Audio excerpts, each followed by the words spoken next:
ya kipekee. Kwanza, kabla sijakaribisha wageni, abantu bambinto mbiyamole naende mulinomo huwako mnanto kwatabarayi baitoga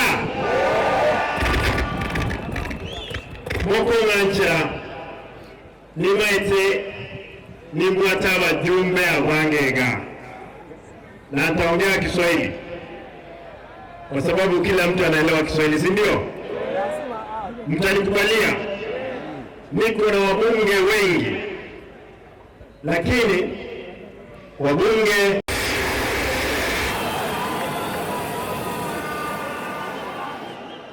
kwa sababu nataka baba aongee wa kwanza, ndiposa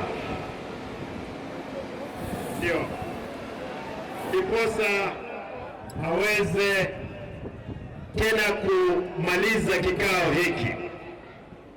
Mtakubali baba tuongeleshe wa kwanza.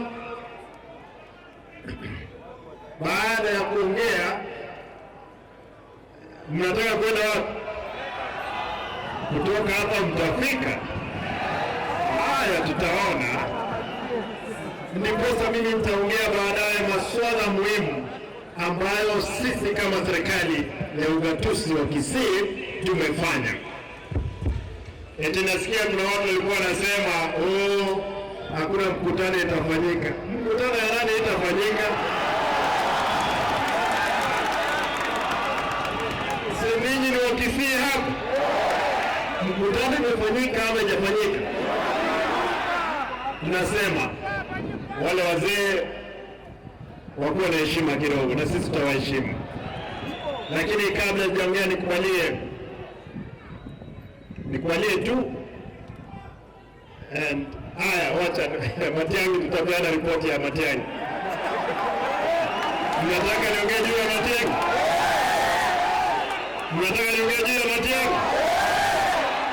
Mnapenda Matiang'i? Mtasimama na yeye? Wacha nione kule juu, mtasimama na Matiang'i? Angalia kule, angalia. Mheshimiwa Daktari Matiang'i alikuwa kwa pamoja na sisi. Tunamngojea kama atafika wakati tutamaliza, ataungana pamoja na sisi. Ni sawa? Na tunataka tumwambie kwamba sasa yeye Eugene Wamalwa, waziri wa zamani, simama tafadhali kidogo. Huyu alikuwa ni waziri wa majeshi, defense, na Matiang'i alikuwa ni waziri wa interior. Kwa hivyo hawa ni watu wanafaa kupewa heshima, kwa sababu walifanya kazi wakalinda nchi yetu, na tutahakikisha kwamba tumesimama na wao. Asante waziri. Nikubalie nichukue nafasi hii ya kipekee nimkaribishe Mheshimiwa Prime Minister, rais wetu